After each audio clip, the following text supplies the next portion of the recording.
नमस्कार बच्चों, आज मैं आपसे एक प्रॉपर्टी को डिस्कस करने जा रहा हूं। वह चार्ज की एक महत्वपूर्ण गुण है, चार्ज की एक इंपॉर्टेंट प्रॉपर्टी है। क्या बच्चों? हम लोग कहते हैं कि charge always associates with mass, आवेश हमेशा द्रव्यमान के साथ रहता है। क्या तात्पर्य है इसका? मतलब क्या है? क्या सिर्फ इस स्टेटमेंट को हम रट लें?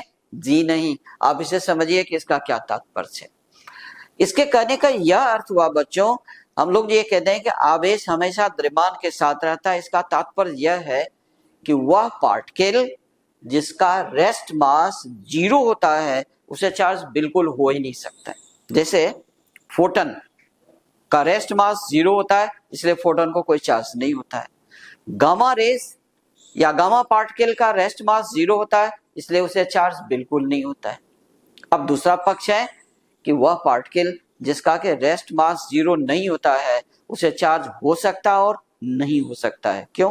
क्योंकि चार्ज अराइज करता है due to transfer of electron, electron के स्थानांतरण के कारण से चार्ज आता है। तो हम सभी को क्या क्या समझना है? इसका तात्पर्य यह हुआ बच्चों कि आप ये कह सकते हैं कि व्हेन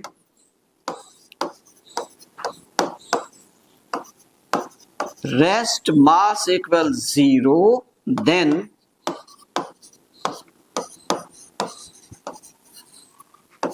चार्ज इक्वल 0। तो सबसे पहला पॉइंट आपको ये याद रखना है कि जब रेस्ट मास 0, अच्छा रेस्ट मास मतलब हुआ विराम द्रव्यमान। रेस्ट मास का अर्थ होता है बच्चों विराम द्रव्यमान, यानी वह पार्टिकल जिसका कि विराम द्रव्यमान 0 होता है उसका चार्ज भी 0 होता है, यानी उसका आवेश भी 0 होता है। पहली बात अब आपको ये समझ लेना है। और अगर रेस्ट मास 0 नहीं है तो उसे चार्ज हो सकता है और नहीं भी हो सकता है। तो अब बात करते हैं हम लोग कि किस कंडीशन में क्या होने वाला है। अब आप ये जानते हो कि चार्ज आने का मुख्य कारण होता है ट्रांसफर ऑफ इलेक्ट्रॉन।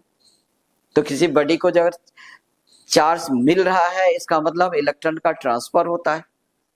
तो दो बातें हो सकती है। पहली बात कि इलेक्ट्रॉन किसी वस्तु में से निकलेगा तो क्या होगा?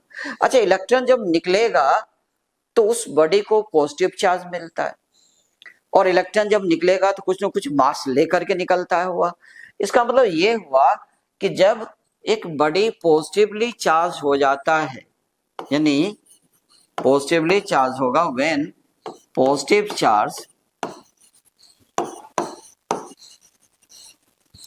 गेन, यानी अगर पॉजिटिव चार्ज गेन करता है यानी धन आवेश प्राप्त करता है, यानी धन आवेश प्राप्त करता है, धन आवेश प्राप्त करता है।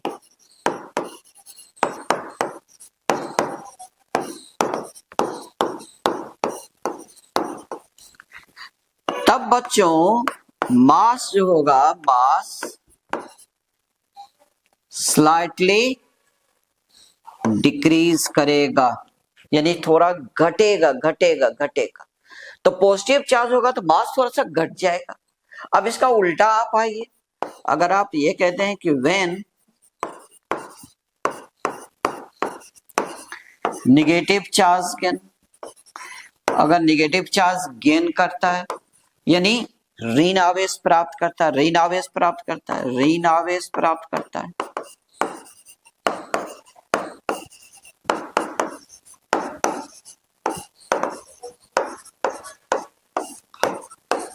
तो उस कंडीशन में इलेक्ट्रॉन जुड़ा है बच्चों, क्योंकि ऋण आवेश तब प्राप्त होता है जबकि इलेक्ट्रॉन आकर के जुटता है।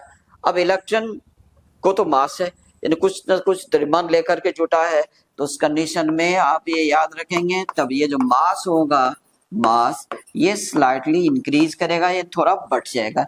ये देखिए बढ़ने का चिन्ह है, ये घटने का चिन्ह है।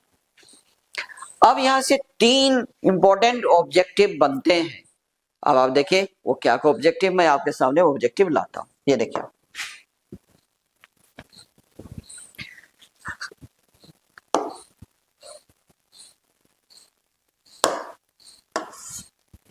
पहला जो ऑब्जेक्टिव है वो देखें बच्चों, आवेश प्राप्त करने पर एक वस्तु का द्रव्यमान on getting charge mass of a body slightly increase है, थोड़ा बढ़ जाता है, स्लाइटली डिक्रीज है, थोड़ा घट जाता है, स्लाइटली इंक्रीज और स्लाइटली डिक्रीज, थोड़ा बढ़ सकता है या घट सकता है। नन ऑफ दिस, इनमें से कोई नहीं। तो बच्चों ध्यान दीजिए क्या यहाँ पर कहा जा रहा है कि आवेश प्राप्त करने पर। तो बच्चों यहाँ पर आपसे ये नहीं कहा कि धन आवेश प्राप्त हुआ या ऋण आवेश, तो आवेश में तो धन हो सकता है, ऋण हो सकता है। इसका मतलब हुआ कि इसका जो सही आंसर होगा वो आपका ये होगा, यानी स्लाइटली इंक्रीज और स्लाइटली डिक्रीज होगा बच्चों। तो यहाँ पर हम लोग इसका जवाब देंगे। इसमें जवाब जो हम लोग देंगे थोड़ा बढ़ सकता है या थोड़ा घट सकता है, क्योंकि यहाँ पर क्लियर नहीं है कि धनावेश मिला है या ऋण आवेश, इसलिए इसमें आंसर होगा स्लाइटली इंक्रीज और स्लाइटली डिक्रीज, थोड़ा बढ़ सकता है या घट सकता है। तो बच्चों जैसे ही क्वेश्चन आपको मिलेगा आवेश प्राप्त करने पर एक वस्तु का द्रव्यमान, तो हम लोग बोलेंगे स्लाइटली इंक्रीज और स्लाइटली डिक्रीज। आइए अगला क्वेश्चन आप देखिए।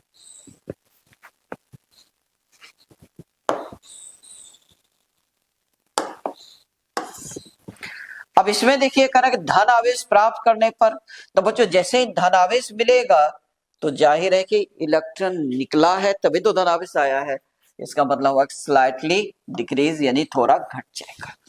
तो अगर आपसे ये कहता है कि धनावेश प्राप्त करने पर एक वस्तु का द्रव्यमान, तो हम लोग ये थोड़ा घट जाता है।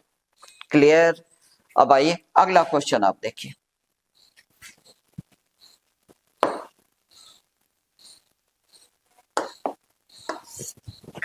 अगला क्वेश्चन है कि ऋण आवेश प्राप्त करने पर एक वस्तु का द्रव्यमान।